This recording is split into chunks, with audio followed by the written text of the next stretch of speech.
Ассалаумағалейкум құрметті көрермен, армысыздар. Сіздер футбол туралы YouTube каналындасыздар. Назарларыңызға футболдан Қазақстан Премьер-лигасының ақтық 26-шы тур ойындарына жасаған шолуымызды ұсынамыз. Ақтық тур болғандықтан барлық матчтар 10 қараша жексенбі күні бірдей уақытқа жоспарланған еді. Қызылорда қаласында жергілікті Қайсар қостанайлық Тобыл командасын қабылдады.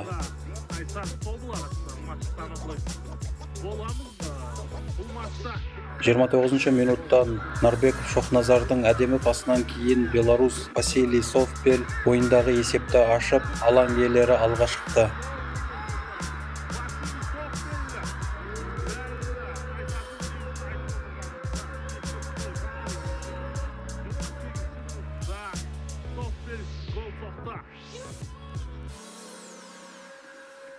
Василий Совпел алғашқы минуттардан алаңға жеке тұтпағанын дәлелдегендей қазір.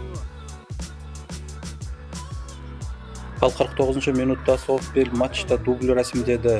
Василийге бұл жолы нәтижелі пас шығарған Горан Милойко болғанын да айта кетейік.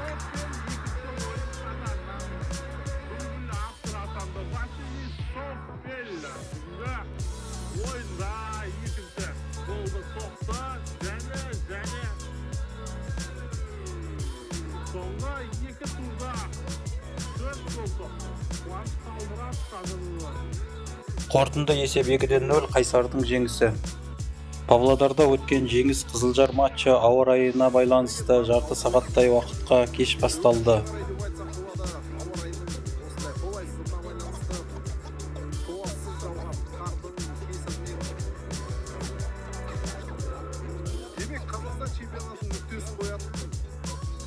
Бұл матчтағы есеп оның аяқталар тұсында ашылды. Қонақ команда, дәлірек айтсақ, қазақстандық футболшы Мәди Хасейн бұрыштама соққысынан кейін гол соғып, жеңісті жұлып әкетеді. Қызылжар командасы 89 минутта гол соғып отыр. Мәди Хасейн тамаша соққы жасады.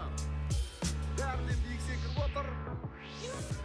Бұрыштамадан кейін міне Қызылжар командасы есепті алға шықты. Есеп 0-1 Қызылжардың жеңісі. Шымкент қаласында жергілікті Ордабасы командасы мен семейлік Елімайдың арасындағы матч өтті. Есеп 34 минутта ашылды. Бұрыштамадан кейін салынған голдың авторы болып, Орданың украиналық футболшысы Игорь Пластун атанды.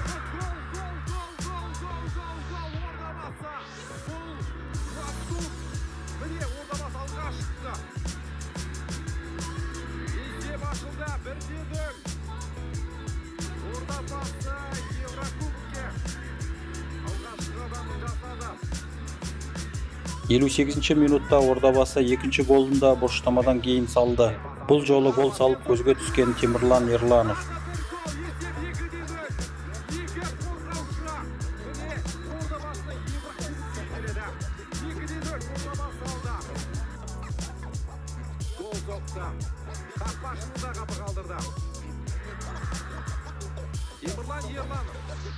Жетпіс 8 минутта Елімай есепті қысқартты.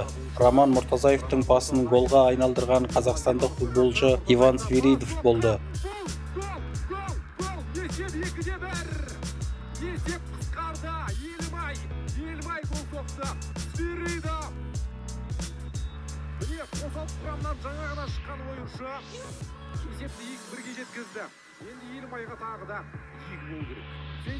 Қорытынды есеп 2-1 Орданың жеңісі.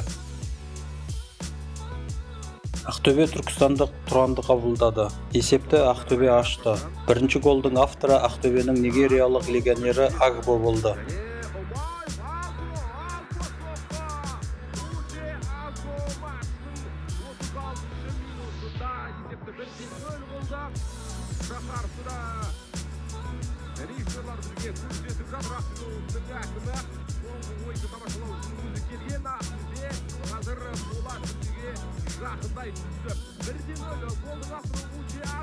Матчқа қосылған қосымша 4 минуттың 4 минутында ақтөбеліктер қарымта шабуылға шығып, есепті еселеді. Жан Жайроның пасынан кейін қақпашымен 1-1 шыққан доминикандық футболшы Дорни Ромеро допты қақпаға бағыттағанда мүлт кетпеді.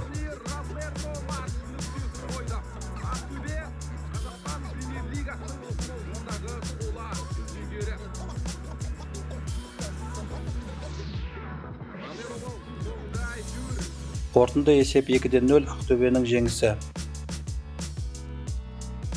Алматының Хан Тәңірі стадионында Астана командасы Талдықорғандық Жетісуды қабылдады. Астананың нигериялық шабуылшысы Джеффри Чинеду жылдам гол салып, елордалықтар 7-ші минутта есепте алға шығады.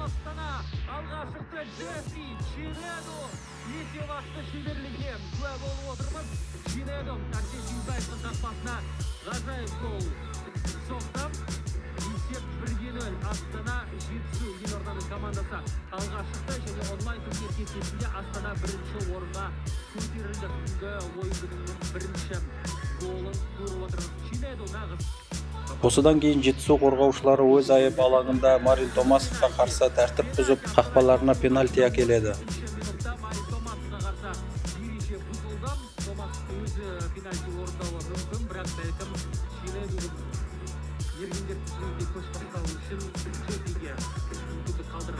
Пенальтиді албаниялық легионер Назми Грипши сәтті орындады.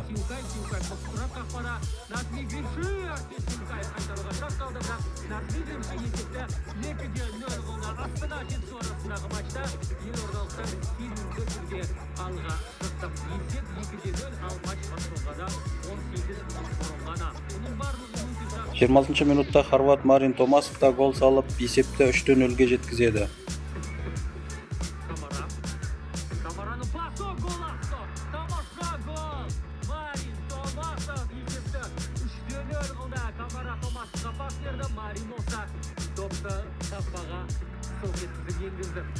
Астана Жетісу арасындағы матчта Марин Томасовта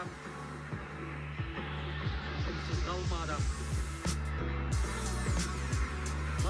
31-ші минутта бұрыштама соққысынан кейін Жетісу ойыншысы өз қақпасына гол салып, ойында автогол тіркеледі. Астана командасы 4-ші голын соқты. Джеффри Чинеду бұрыштамадан келген допты қақпаға бағыттай салды. Шарттаған ішінде елорданың командасы қарсылас қақпаста 4 гол соғып тастады.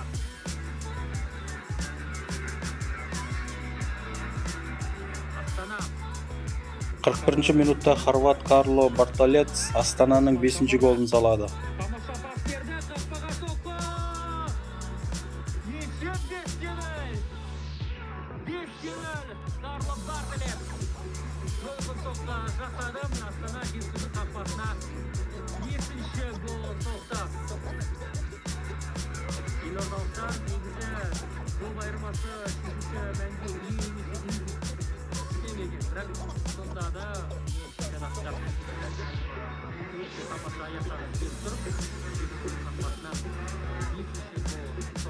Осыдан кейін матчта басқа гол салынған жоқ, қорытынды есеп 5-0 Астананың ірі жеңісі.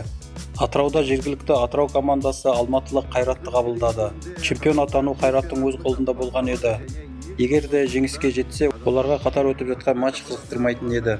Ал қатар өтіп жатқан матчта Астана сенімді жеңіске жеткен болатын. Бірінші таймның өзінде есеп 5-0 болған еді.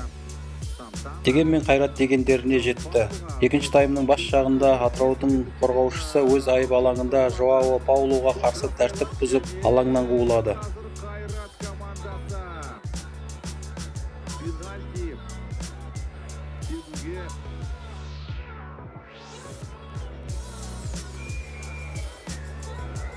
Ал пенальтиді Қайраттың грузиялық футболшысы Георгий Заря сәтті орындады.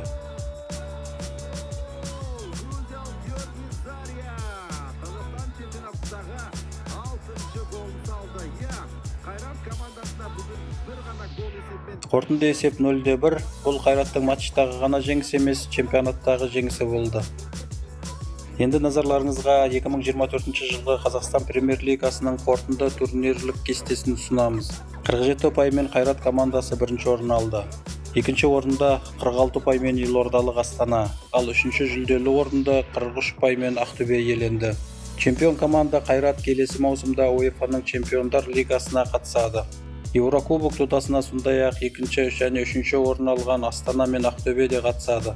Ақтөбе Қазақстан кубогын жеңгендіктен 4-ші жолдама чемпионатта 4-ші орын алған Шымкенттік Ордабасыға бұйырды.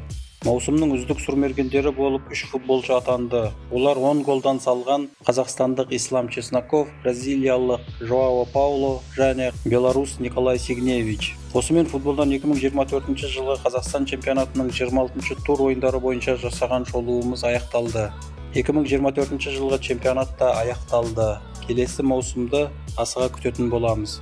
Біздің арнада болғандарыңыз үшін сіздерге көп рахмет. Келесі кездескенше аман сау болыңыздар.